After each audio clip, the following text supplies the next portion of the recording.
talking catalyzes action. Talking is like the first domino. You know, when you have that long chain of dominoes, it's like the knocking over the first domino that then leads us all the way to that better future.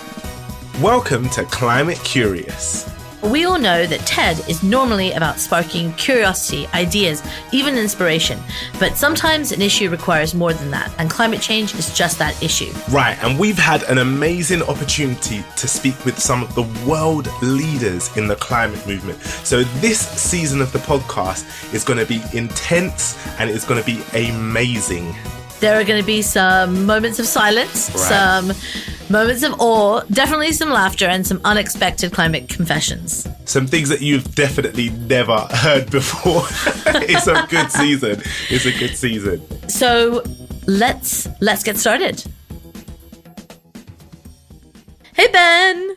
Hello. So we've got a very, very exciting episode. We are doing something that we have not done on this podcast before, where we got sent books and we read the books, and now we get to interview the author of that book, right? Can we just pause for a second on we read the book? Because I feel like that's a real achievement. This is like the first book I've read in like 3 years or something. I mean, it was... Did you not feel... Well, we'll get into it, right? Like, this book... Yeah. There is a lot of relevance for you in this book. A lot of relevance. So let us tell you about the author and our guest today, Katharine Hayhoe. She is an atmospheric scientist, and her research focuses on understanding climate change and what that means for people and the places where we live. She's the chief scientist for the Nature Conservancy, and she's a distinguished professor and chair at Texas Tech University. Katharine's been named one of Time's 100 most influential people. She is the UN champion of the environment. And her TED Talk, The Most Important Thing You Can Do to Fight Climate Change, Talk About It, has nearly 4 million views. There's other stuff, right? Right, Ben? Yeah, so she may be best known to many people because of how she's been bridging the broad and deep gap between scientists and Christians. Work which she does in part because she's a Christian herself. She's been named by Christianity Today as one of their 50 women to watch, and she serves as the World Evangelical Alliance's climate ambassador. And she can often be found talking to people about why climate change matters and what we can do to fix it. And the truth is, right, Ben, this episode, I mean, she puts us on the spot too, which I think is awesome. Yo, I'm excited. I was frozen. I was challenged for real, but it was good. It was good. So I hope you all enjoyed this conversation as much as we did. Let's get into it. Katharine, so thank you so much for joining us. You have this awesome new book out called Saving Us, A Climate Scientist's Case for Hope and Healing in a Divided World. And first of all, thank you for taking the time. From what I understand is from reading your bio, an extremely busy schedule. A really basic question for you. Like, why this book and why now? That is a very good question because I'm not a big book writer. Some people are very prolific book writers and I admire them greatly, but I am not one of them. So yeah, you neither, right? No. The reason I write a book, and the last sort of non-scientific book I wrote was 10 years ago, is because I can't find a resource to give people to answer the questions that they're asking me.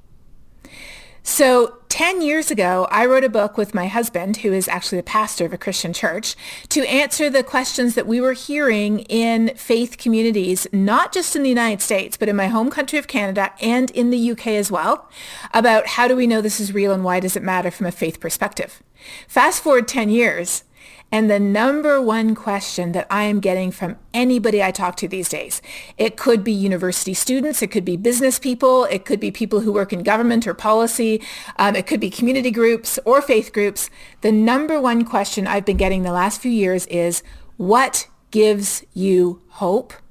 And then almost immediately afterwards, how do I talk about this issue? It is weighing so heavily on my heart, and I just cannot have the conversations that I need to about this issue that I care so much about, but I don't know how to fix.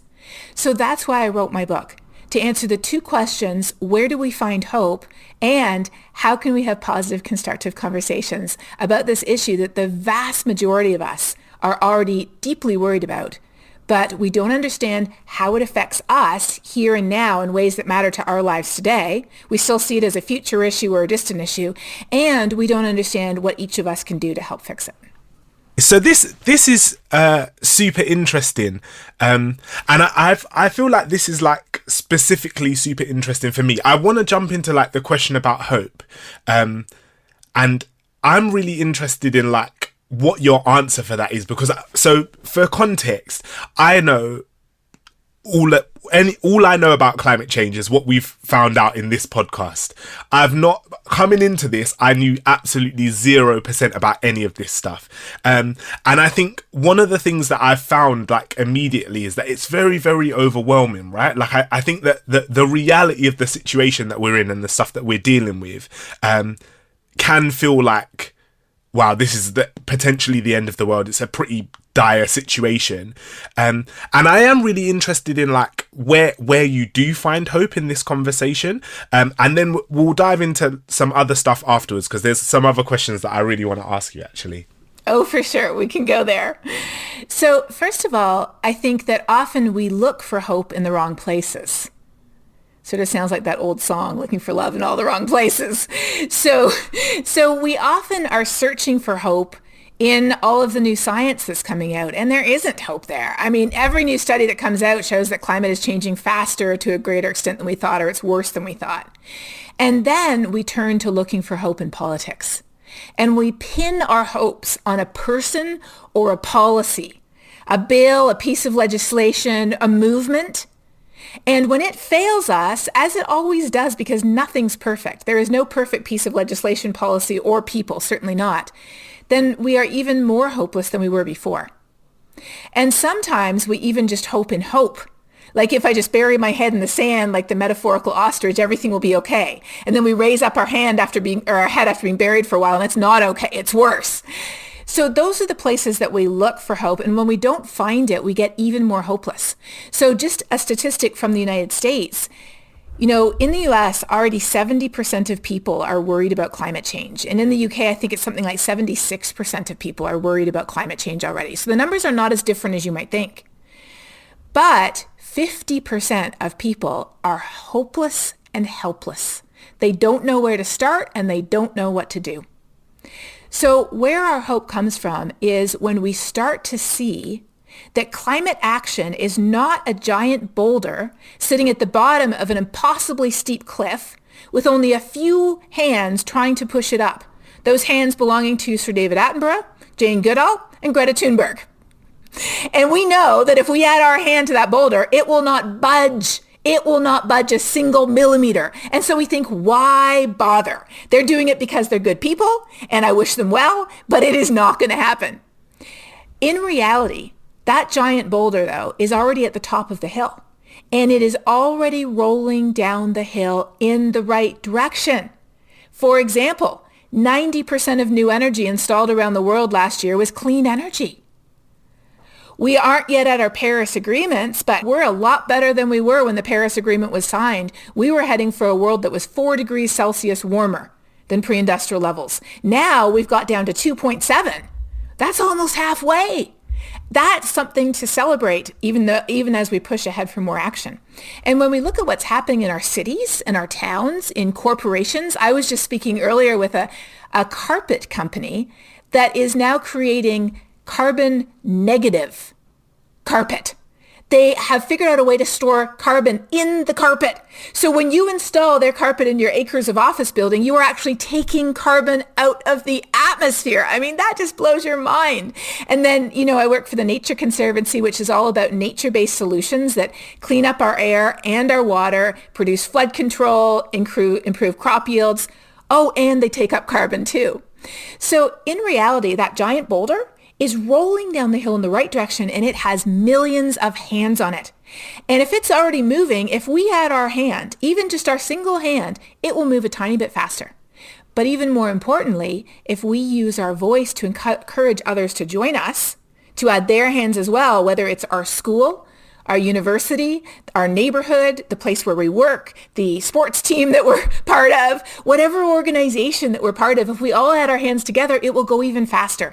And so the concept of hope is intimately tied to the idea of agency or efficacy. If I feel like I can make a difference, I will do something, and then I will find hope.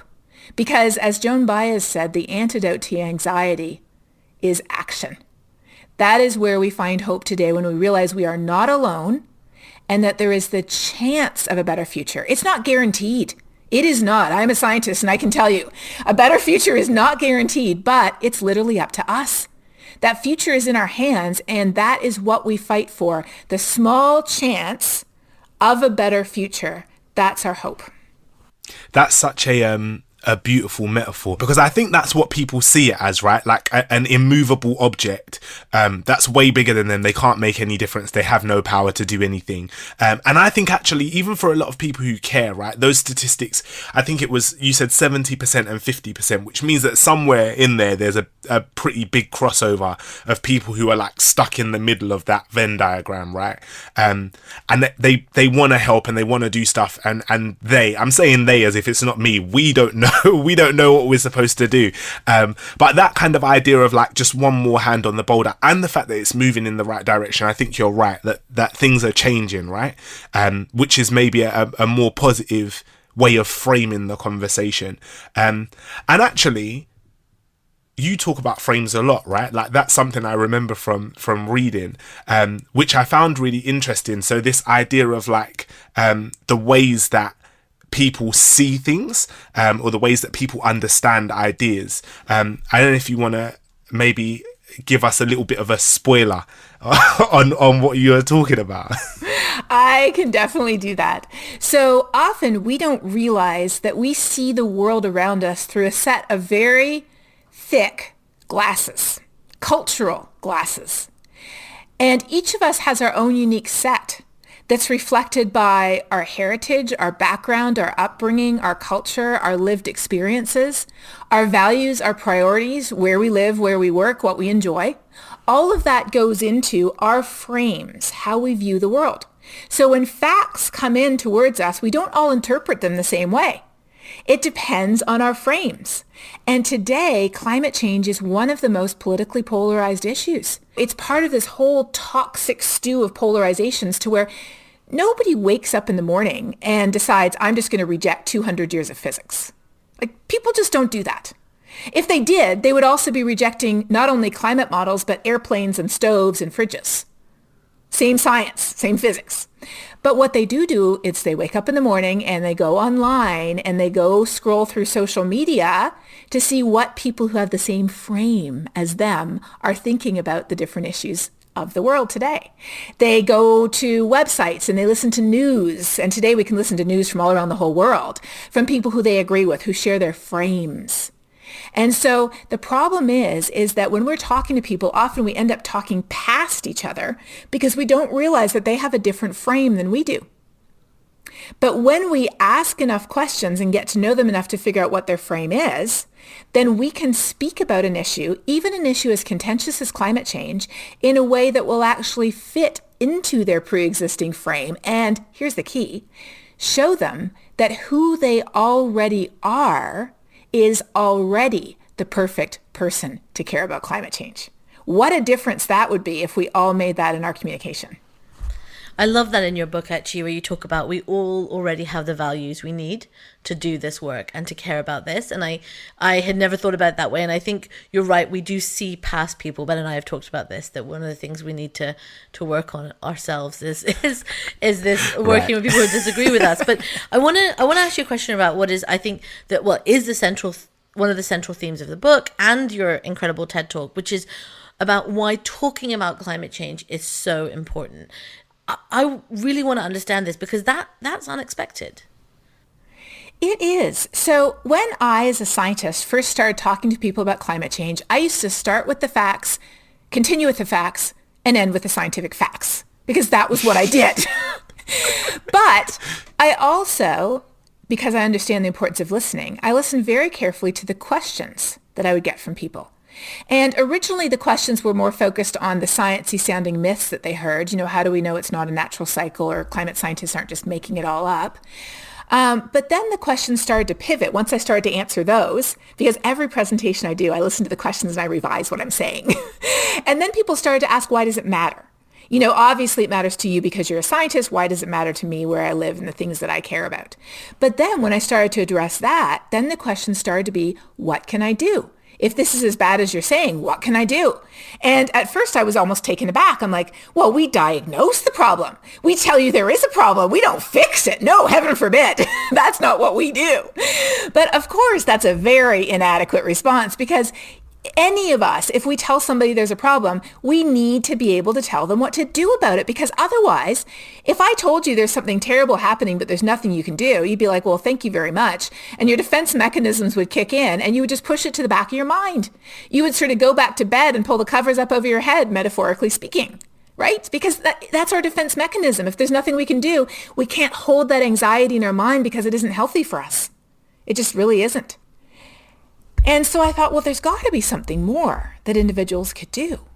And then I realized it isn't just about our footprint, it's about our shadow. And how do we stretch our shadow out beyond our own physical boundaries? By using our voice. Our voice is what does that. And so the power of our voice, I think, has been massively underestimated. And it turns out that when you go to the data, people aren't even talking about it. You know, in the UK, less than 50% of people talk about climate change, you know, even occasionally. In the US, it's less than 35% talk about it occasionally. And when our conversation, and by conversation, obviously, I mean, you know, not just talking, but what we post on social media, where we invest our money, what we spend our time on, what we do that others see us doing, all of that is communicating. I sort of group that all under the talking, because sometimes, you know, what we do speaks louder than our actual words. All of that can have a tremendous influence, but we're not doing it. And it's a window into our minds. It shows people what we think is important. If we don't talk about and communicate about it, why would we care? And if we don't care, why would we ever do anything about it? So then, and I don't talk about this in the book because I've been thinking about this more and more day by day, I started thinking about, okay, how has the world changed before in our industrialized society?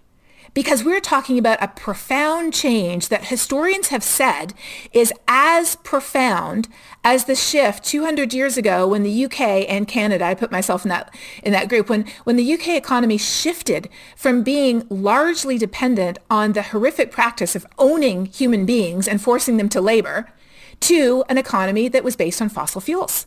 That was a huge shift.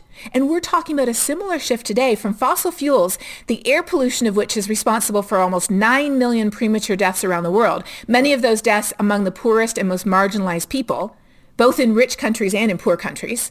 We're talking about a shift from that to clean energy. So how did that start? It didn't start when the King of England rolled out of bed one morning and decided, I need to abolish slavery. No, are you kidding? That did not happen. And it certainly didn't happen when the biggest investors in the sugar plantations in the Caribbean woke up one morning and decided we need to change our business model. No, it didn't happen. They fought it tooth and nail. It happened when some pretty ordinary people of no particular wealth or power or reputation, they decided based on the courage of their convictions that the world could and should and had to be different. And, you know, if they owned any share in the plantation, I'm sure they sold it. If they ate sugar, they boycotted sugar. But what they did that made the biggest difference was not their footprint, it was their shadow. They used their voice to advocate for change. Why can't we use our voices to change the world again? I love that analogy. I absolutely love that analogy. So I'm like quite blown away by it. Listeners will know that Ben and I are very rarely quiet. We never don't we talk. don't talk. And the very few times we have been is because we're like processing and taking all of this in. I mean, I think obviously we love this idea of talking being so important. This is the point, it's the point of the podcast, and it's something that I think we're both quite passionate about. I think one of the things that I'm so curious to know is, what should we be talking about? You know, if we're using our voice, it is so natural to try and go doom and gloom, right? It's so easy to almost be like, why don't you care? Like, why do I have, but it is so telling that hope, because if we think about all the things that have affected us, we're probably not been moved in the very beginning by the negative, right? hope has got to be there, and I just think it's such a difficult. I mean, do you struggle with it, Catherine? Like, you must, being a climate scientist, reading this all the time. Do you struggle with that, staying away from the negative? I absolutely do, because I am a scientist. So I see this every day. But I think we all scientists feel this. And so in my mind, one of the most hopeful things that I depend on every day is something that scientists have concluded. In fact, the Intergovernmental Panel on Climate Change has concluded this. And this is such a powerful statement. Even though the news is dire, even though it is bad and it's getting worse, we know without a shadow of a doubt that our future is in our hands. What happens in the future depends on the choices we make, and my own research shows that the difference between our choices is the future of civilization as we know it. These are the times that will be written about in the history books. And whether there are history books or not is up to us. I would challenge anyone to show me an action that began without some form of communication and talking. How do we develop policies? By talking. How does a company decide to go green? By talking. How does a church decide to divest from fossil fuels? When someone begins the conversation. So talking is not sufficient, obviously. If all we do is talk, we'll be in our graves before we see anything happening in the world. But talking is, if I could put it this way, it's the catalyst for action. Talking catalyzes action. Talking is like the first domino. When you have that long chain of dominoes, it's like the knocking over the first domino that then leads us all the way to that better future. Right, so Mariam, I've been thinking, how did we start this podcast? That's a great question. So at TEDx London, we're all about ideas worth spreading. We've explored everything from gender and borders to technology and design at our events. We've been doing this for 5 years.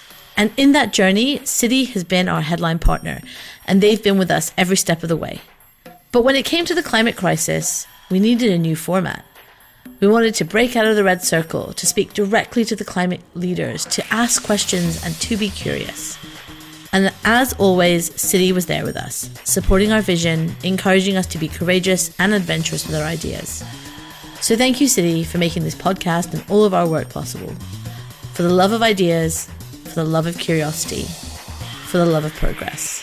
Citi. Now back to the show.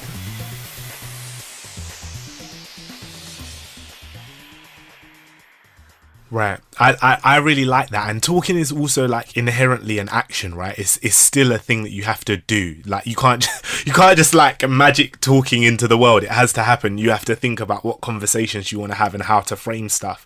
And I find this really interesting. Like so reading the book for me was like quite a like I don't know what word to use to describe it, but it was a real experience. And I think it spoke to a part of me that I've not really been in touch with for a long time.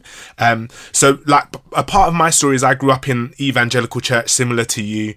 I went to Bible college. In my younger life, I decided that I was going to be a pastor. It didn't happen. I ended up doing different forms of activism. But one of the things I really remember from Bible college was this module that we did on justice for the poor. And I think that was, for me, the first time that I'd seen a framing of social justice as an issue of the gospel, right? Or the Christian faith, something that's inherent to that. And I remember recently having a conversation with one of my pastor friends who was like talking to me actually about this podcast and was like, what are you doing? Like, why do you do this stuff? It seems like you're just having weird conversations that aren't really relevant.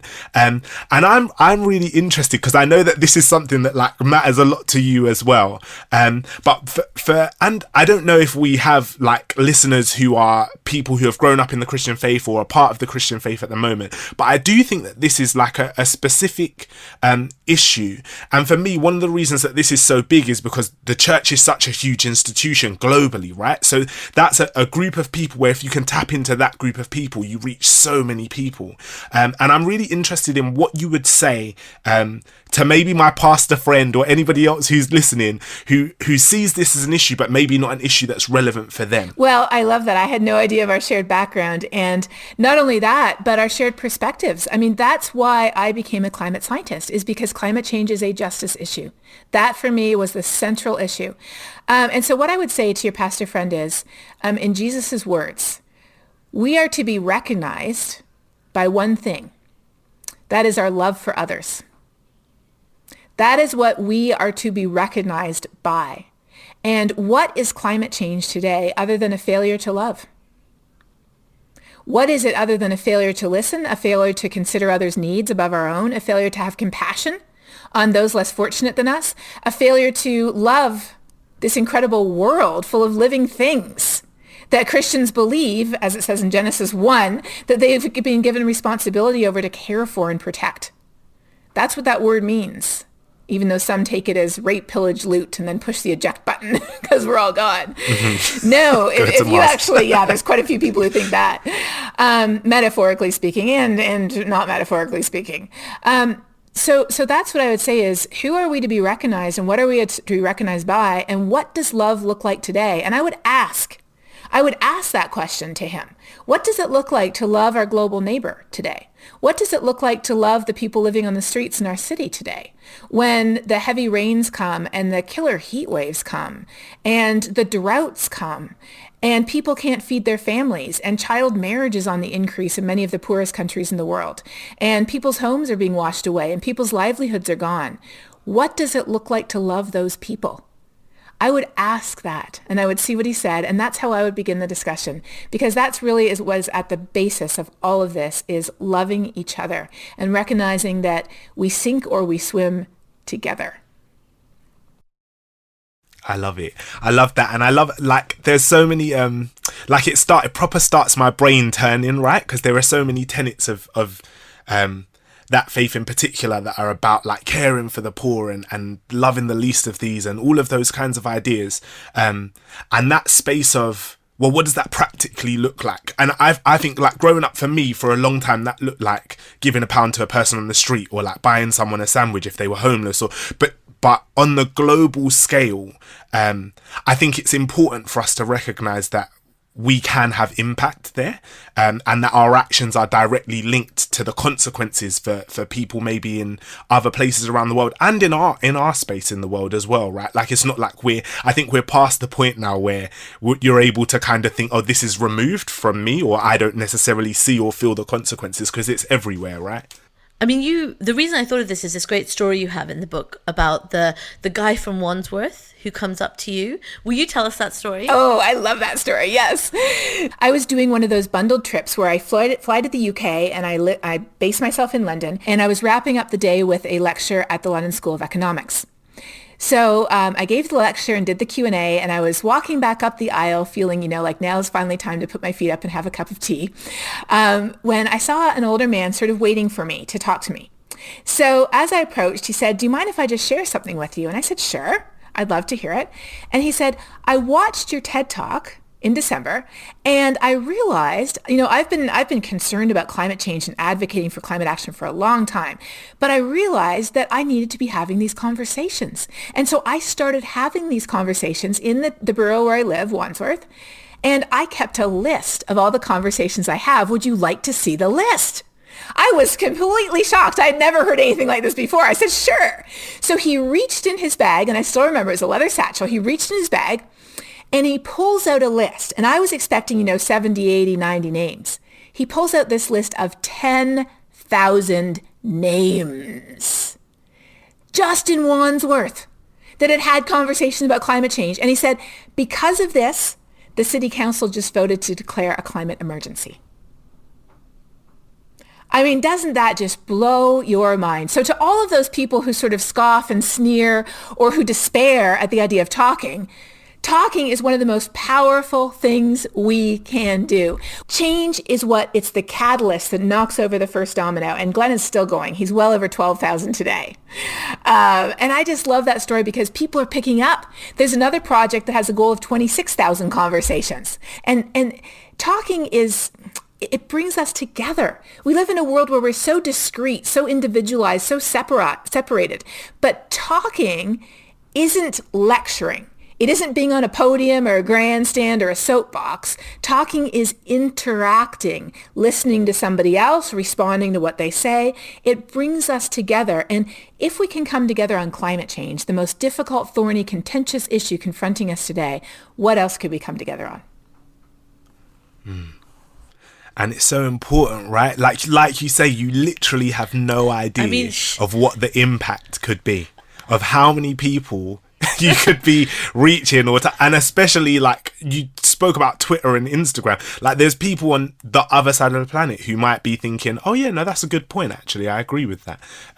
So super, super important. But I have a question for you about conversations, and maybe about conversation starters, because I think that maybe for our audience, people are listening and thinking, I'm going to do that. And then that moment when you start a conversation can be really awkward, because you might be thinking, what am I supposed to say? What's the pathway through the conversation? What points am I supposed to make? What statistics do I have to remember to make sure? And I think it's really easy to slip straight back into that kind of mindset of like trying to prove a point rather than trying to have a conversation. So I'm wondering, for people who do want to have these conversations, for people who know that it's really important and feel like they want to maybe chat to their parents or to their partners or to their siblings or to their friends or their colleagues or whoever, do you have like a secret kind of formula? Is there like a secret sauce that you can apply to conversations that will make it easier for people who want to start those conversations? Yes. And you know there is too. So that's good. A setup. There is. And here is the secret recipe, I would call it. There's 3 ingredients: bond, connect, and inspire. So bonding means begin with something you have in common, something you share. And it could be something that they bring up in conversation. Connect the dots to how climate change affects it. And inspire, always bring up a positive, constructive solution that they would be interested in, that they could engage in, that you're part of, that somebody you know is part of, that would surprise them, that would make them see that there's millions of hands pushing that boulder downhill in the right direction. So how do we implement this bond, connect, and inspire?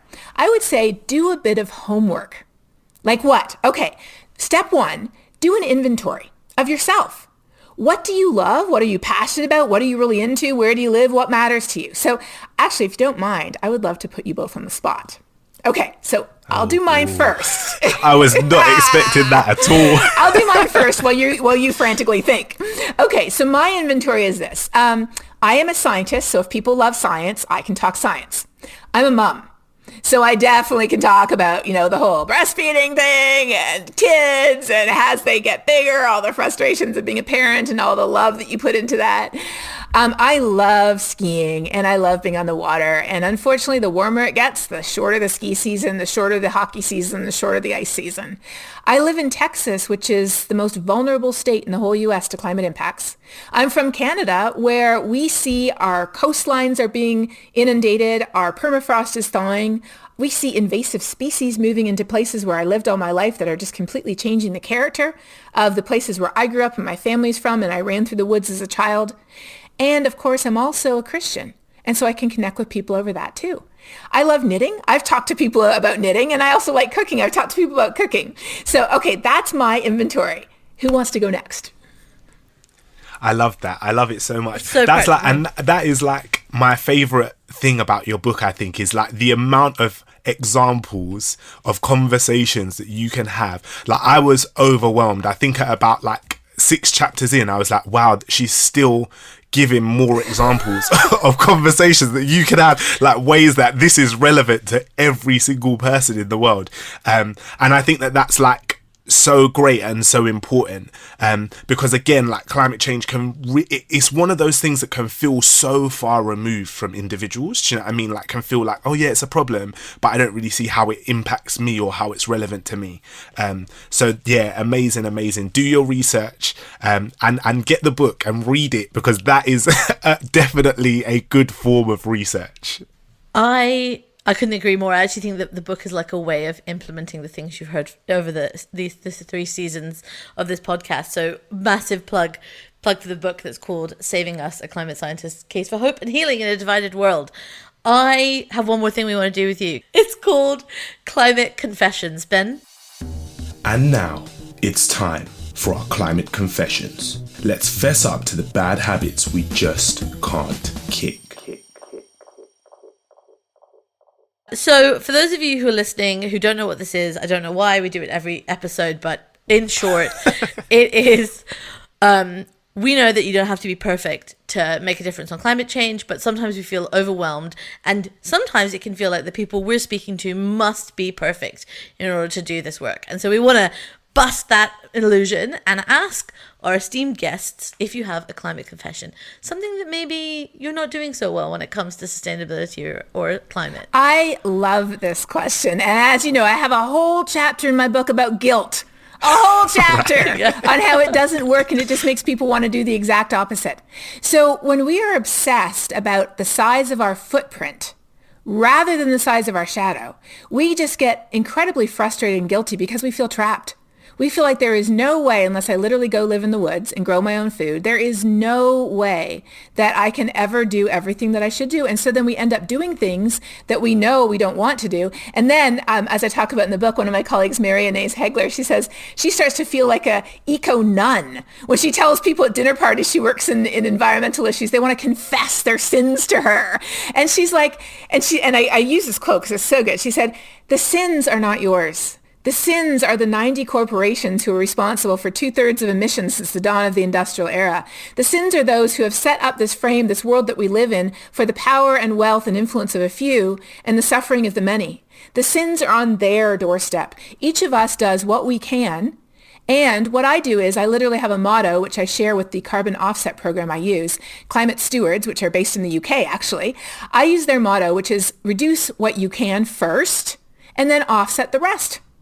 That is what I do because just to give you a very, very concrete example, I'm from Toronto and all of my family is there. Until this past year, my grandparents who just passed away, my parents, my sisters, my nieces and nephews, my first cousins, second cousins, third cousins. Yeah, I really do know my third cousins. They're all called Hey-Ho. So any Hey-Ho you know, yes, they are a relative. Even in England, they're a relative. So I live in Texas and it takes like 35 hours to drive. And if you are going to be recharging your car every time, it's going to take you about 85 hours to drive. So I don't drive, I fly to see them. I really appreciate you taking all this time to talk us through your thinking, your work, the book, but everything that you've done and the insights you've gathered and the conversations you've had. I think this has just been such a nourishing conversation and we really appreciate it. Thank you so much. Thank you so much for joining us this week. We really hope you enjoyed this episode. If you did, please rate, subscribe, and share this episode with a curious friend. It makes it possible to keep making this amazing content for you. Oh, and slide into our DMs at TEDx London and let us know which climate extraordinaires you'd love to hear from next time. Oh, and don't leave yet. We wanted to tell you a bit more about who made this podcast possible. Yeah, we did. TEDx London's headline partner, City, has been supporting us for the past 5 years to bring world-changing ideas to the TEDx London stage. And now they're taking it to the next level by making this podcast possible. Thanks, City. But wait, that is not all. No, this podcast was produced by the amazing Josie Coulter. Curation and research by the genius Tara Cooper. Artwork designed by the visionaries that are Sabrina Russo and Rebecca Mingus. Mixed and engineered by the iconic Ben Beheshti, aka The Falcon, who also composed our banging theme tune. Presented by me, Mariam Pasha. And by me, Ben Hurst. Stay curious.